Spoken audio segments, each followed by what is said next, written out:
வணக்கம். செல்வகுமாரின் 2024 ஆகஸ்ட் 28 புதன்கிழமை அதிகாலை நிலவர இந்திய வானிலை ஆய்வறிக்கை அனைத்து மாநிலங்களுக்குமானது. தென்மேற்கு பருவமழை குஜராத், ராஜஸ்தான் மற்றும் ஒட்டுமொத்த அனைத்து மாநிலங்கள், வட மாநிலங்கள், டெல்லி உட்பட தீவிரமடைந்திருக்கிறது. பீகார், ஜார்க்கண்ட், உத்தரப்பிரதேசம், மத்திய பிரதேசம், டெல்லி உட்பட வட மாநிலங்களிலே தீவிரமடைந்திருக்கக்கூடிய தென்மேற்கு பருவமழையை அடுத்ததாக புதிய நிகழ்வும் வங்கக்கடலிலே ஆந்திர பிரதேசம், ஒடிசா மற்றும் அந்தமான் இடைப்பட்ட பகுதியில் வளிமண்டல சுழற்சியாக உருவாகி நாளையிலிருந்து காற்றழுத்த தாழ்வு நிலையாகி பகுதியாகி மண்டலமாகி ஆந்திர பிரதேசத்தின் வடக்கு பகுதி மற்றும் ஒடிசா கரையை ஒட்டி அமைய இருக்கிறது. இறுதியில் செப்டம்பர் 1, 2, 3 தேதிகளில் வடக்கு ஆந்திர கரையை கடந்து தெலுங்கானா வழியாக மகாராஷ்டிரா மற்றும் சத்தீஸ்கர், ஒடிசா வழியாக உள் மாநிலங்கள் நோக்கி பயணிக்க இருக்கிறது. தென்மேற்கு பருவமழையானது அக்டோபர் மாதம் 15ஆம் தேதி வரை தொடர வாய்ப்பு இருக்கிறது. புள்ளி விவரத்தில் செப்டம்பர் மாதம் 30ஆம் தேதி வரை தென்மேற்கு பருவமழை நிறைவடைந்தாலும் தென்மேற்கு பருவக்காற்று மழை அக்டோபர் 13 வரை கண்டிப்பாக தொடரும். இதில் மாற்றம் இருக்காது. தற்பொழுது ஒடிசா வழியாக பயணித்துக் கொண்டிருக்கக்கூடிய வளிமண்டல நிகழ்வு எல்லாமே, அதாவது காற்று சுழற்சிகள், தாழ்வு அமைப்புகள் எல்லாமே படிப்படியாக இனிமேல் வடக்கு ஆந்திர பிரதேச கரையிலையும் அமையும். வரக்கூடிய புரட்டாசியில், அதாவது செப்டம்பர் மாதம் 2வது வாரத்தில் இருந்து உருவாகக்கூடிய நிகழ்வு வடக்கு ஆந்திர பிரதேசம், தெற்கு ஒடிசாவாகவும், முழுமையாக புரட்டாசியில், அதாவது செப்டம்பர் 3வது 4வது வாரம், அக்டோபர் முதல் 2 வாரம் புரட்டாசியில் ஆந்திர பிரதேசம் வழியாக, தெலுங்கானா வழியாக, மகாராஷ்டிரா மற்றும் கர்நாடகா, கோவா, வடக்கு கர்நாடகாவோட கடற்பகுதி வழியாக அரபிக்கடலுக்கு பயணிக்கக்கூடிய நிகழ்வுகள் அமையும். கண்டிப்பாக செப்டம்பர் மாதம் தான் தென்மேற்கு பருவமழை ஆந்திராவிற்கு எப்பொழுதுமே. ஆந்திராவோட மழை என்பது செப்டம்பர் தான். படிப்படியாக செப்டம்பர் மாதத்தில் ஆந்திர பிரதேசம், வடக்கு கர்நாடகா, கோவா, மகாராஷ்டிரா பகுதிகளுக்கு, தெலுங்கானா பகுதிகளுக்கு கண்டிப்பாக தென்மேற்கு பருவமழை தீவிரமடையும். ஒடிசா மற்றும் மேற்கு வங்க பகுதியில் நிகழ்வு உருவானால் அது மகாராஷ்டிரா, குஜராத் பகுதிக்கு தான் அதிகமாக மழை தரும், தென்மேற்கு பருவ காற்றை ஈர்க்கும். இப்பொழுதும் குஜராத் பகுதியில் உருவாகி இருக்கக்கூடிய அந்த மண்டலம் அரபிக்கடலோட வடக்கு பகுதி வழியாக பயணித்து ஓமன் வளைகுடா பகுதியை நோக்கி பயணிக்க இருக்கிற காரணத்தினால தென்மேற்கு பருவக்காற்று ஒரு 50% திசை மாறி இருக்கும்.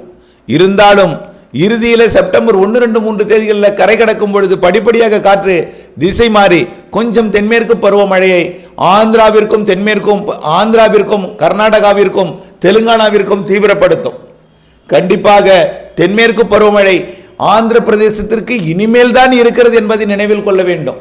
தெலுங்கானாவிற்கும் ஆந்திர பிரதேசத்திற்கும் ஒடிசாவிற்கும் சத்தீஸ்கருக்கும் மகாராஷ்டிரா, கர்நாடகா வடக்கு பகுதி, இது எல்லாமே இந்த பகுதிகள் வழியாகத்தான் நிகழ்வுகள் புரட்டாசியில் இருக்கும். அதாவது செப்டம்பர் 2வது வாரத்துக்கு பிறகு அக்டோபர் 3வது வாரம் வரைக்கும் உள்ள நிகழ்வுகள் ஆந்திர பிரதேசம் வழி பயணிக்கும். ஆகவே மழை பொழிவானது கண்டிப்பாக இருக்கிறது.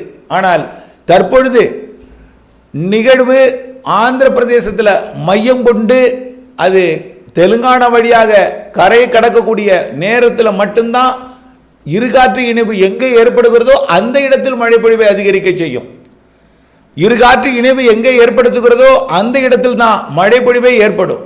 இப்பொழுது வளிமண்டல சுழற்சி ஒடிசா, ஆந்திர பிரதேசம் மற்றும் அந்தமான் இடைப்பட்ட பகுதியில் உருவாகி இருக்கிற காரணத்தினால வடமேற்கு வெப்ப நீராவி காற்றும், மேற்கு திசையிலிருந்து வரக்கூடிய குளிர் நீராவி காற்றும் வங்கக்கடலோட, தமிழ்நாட்டோட கடற்பகுதிகளுக்கு, வடகடலோரத்திற்கு அப்பால் வங்கக்கடலில் ஏற்படுகிற காரணத்தினால வங்கக்கடலோட வடகடலோர பகுதிகளில் மழைப்பொழிவை ஏற்படுத்தி கொண்டிருக்கிறது. இதனால் சென்னை, திருவள்ளூர் மற்றும் செங்கல்பட்டு, புதுச்சேரி, விழுப்புரம் மாவட்டங்களில் தூறல் நனைக்கும் மழைப்பொழிவை இந்த அதிகாலை நேரத்தில் கொடுத்து வருகிறது.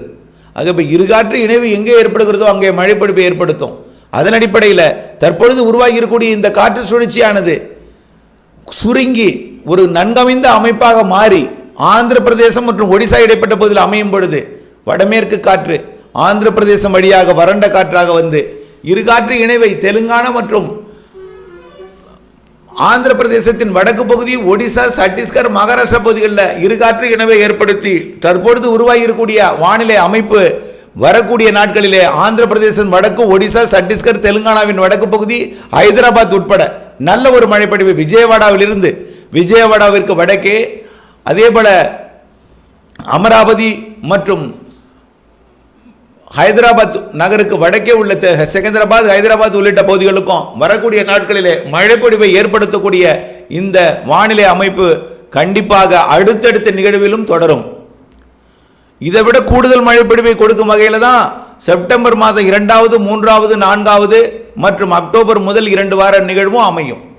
ஆந்திர பிரதேச, தெலுங்கானாவிற்கு நல்ல மழைப்பொழிவை இனிமேல் கொடுக்க இருக்கிறது என்பதையும், ஒடிசா, சத்தீஸ்கர், மகாராஷ்டிராவுக்கும் தொடர்ந்து மழைப்பொழிவை கொடுக்கும் என்பதையும், இப்பொழுது இருக்கக்கூடிய இந்த 2 நிகழ்வு விலகிய பிறகு புதிதாக உருவாகக்கூடிய நிகழ்வு ஆந்திர பிரதேசத்தின் வடக்கு பகுதியில் அமையும் பொழுது கர்நாடகாவிற்கும் கேரளாவிற்கும் நல்ல ஒரு தென்மேற்கு பருவமழையை கொடுக்கும். கண்டிப்பாக புரட்டாசியில் தென்மேற்கு பருவமழை கண்டிப்பாக தீவிரத்தில் தான் இருக்கும். கர்நாடகா, கேரளாவில் தீவிரப்படுவது மட்டுமல்லாமல் தமிழ்நாட்டிலும் வளிமண்டல சுழற்சி காரணமாக புரட்டாசியில் நல்ல மழைப்பொழிவை கொடுக்கும்.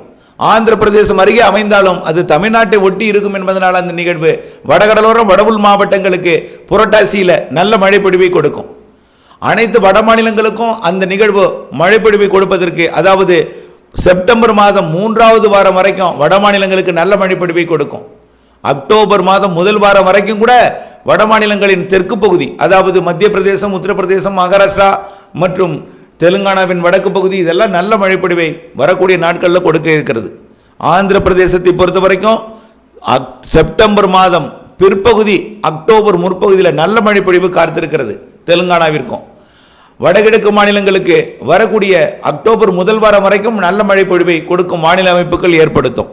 ஆக நாடெங்கும் தென்மேற்கு பருவமழை அக்டோபர் 2வது வாரம் வரைக்கும் தொடரும். முதலிலே பாகிஸ்தான் எல்லையோரம் பின்வாங்கும். படிப்படியாக அக்டோபர் மாதம் 2வது வாரத்துக்கு பிறகுதான் தீவிரமாக வேகமாக பின்வாங்குவது அமையும். அதுவரை மிகவும் மெல்ல பின்வாங்கும்.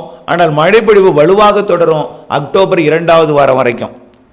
அக்டோபர் 3வது வாரத்தில் தான் காற்று சுழற்சி அமைந்து அது வடகிழக்கு பருவமழையாக அக்டோபர் 23 தொடங்கும். ஆக மழைப்பொழிவானது வரக்கூடிய அக்டோபர் 13 வரைக்குமாவது குறைந்தபட்சம் தென்மேற்கு பருவமழை இருக்கிறது.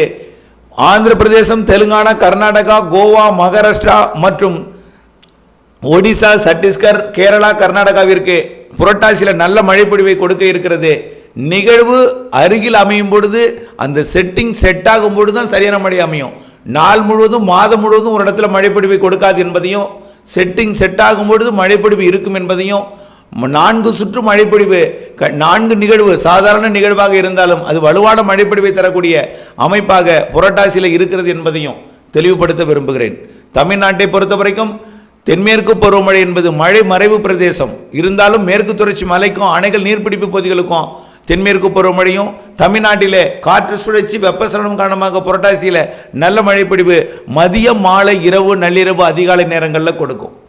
ஆங்காங்கே ஒதுக்கி பெய்தாலும் பெய்யும் இடத்துல வலுத்த மழைப்பொழிவு புரட்டாசியில் இருக்கிறது என்பதையும், மழைப்பொழிவு அப்டேட்ஸ், வானிலை மாறுதல் அனைத்தும் அறிந்து வானிலை அப்டேட்ஸுடன் இணைந்தே இருந்து திட்டமிட்ட வேளாண்மை செய்து லாபம் அடைய அன்போடு கேட்டுக்கொள்கிறேன். நன்றி.